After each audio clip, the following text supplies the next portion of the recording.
तो दोस्तों, Fresnel zone वो एरिया होता है जहाँ पर माइक्रोवेव की इंटेंसिटी सबसे ज़्यादा होती है। और ये एरिया किसके दरमियान होता है? ट्रांसमीटर और रिसीवर के दरमियान। मींस के you are near and far end. अब इसकी मैं आपको प्रैक्टिकल तस्वीर दिखाता हूँ। अब यहाँ देखें, एक हमारा ट्रांस एंड है, दूसरा हमारा रिसीव एंड है।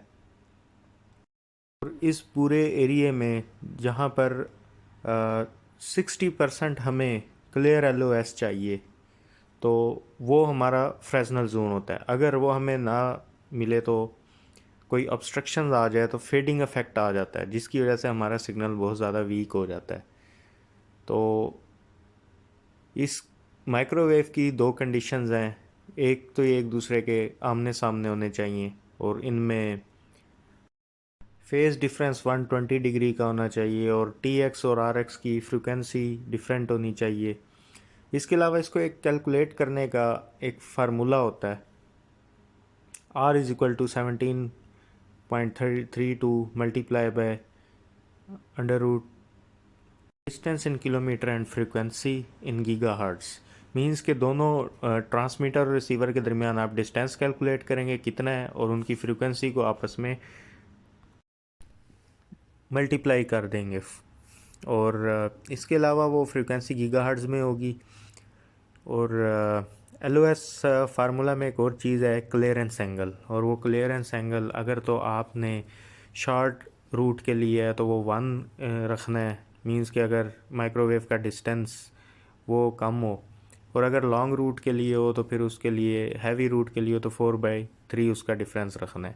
अब इसका LOS फार्मूला कंप्लीट जो आप कैलकुलेट करते हैं उसमें आपकी मैक्सिमम हाइट ऑफ बिल्डिंग और अबव सी लेवल टावर की हाइट वो सब कैलकुलेट की जाती है।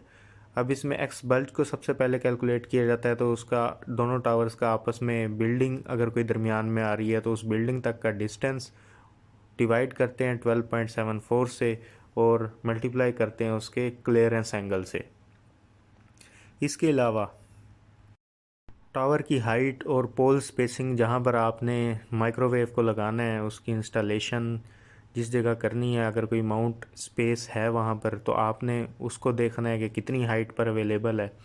इसके अलावा पैनोरामिक्स पिक्चर्स लेनी है। वो किस तरह लेते हैं कि अगर आप देखते हैं कि 360 डिग्री आपके पास सरकमफेरेंस है और उसमें आप 0 to 120 डिग्री जितनी तस्वीरें आ रही हैं वो आपका रीगर उस एरिया की तस्वीरें लेगा टावर से। फिर 120 से 240 उसके दरमियान में जितनी बिल्डिंग्स आ रही हैं, जितना एरिया आ रहा है, वो उस एरिया की तस्वीर लेगा टावर से। जैसे कि अब एग्जांपल ले लें कि एंटीना को 3 सेक्टर्स में आपने डिवाइड किया होता है, तो 1 बाय 1 हर सेक्टर को कवर करेगा कि पूरा 360 डिग्री राउंड जो है वो कंप्लीट हो जाए।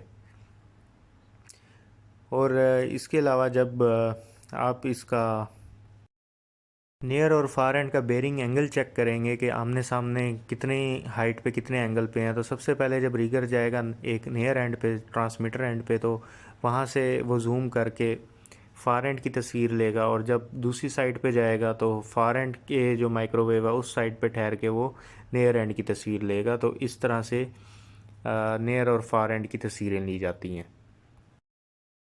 और जो माइक्रोवेव एंटीना बैंड हैं वो 7, 15, 18 और 23 मेगाहर्ट्ज़ पर होते हैं। और यहाँ तक आप इसका लेट लॉन्ग भी लेते हैं इस साइट का कि जो इसके कोऑर्डिनेट्स हैं वो कितने हैं नियर और फार एंड के, और उसके लिए GPS यूज़ होता है। तो उम्मीद करता हूँ आपको ये LOS सर्वे समझ आया है और इसके नेक्स्ट पार्ट के साथ मैं जल्द वीडियो अपलोड करूँगा। तो उस वक्त के लिए अपना ख्याल रखिएगा। अल्लाह हाफिज़।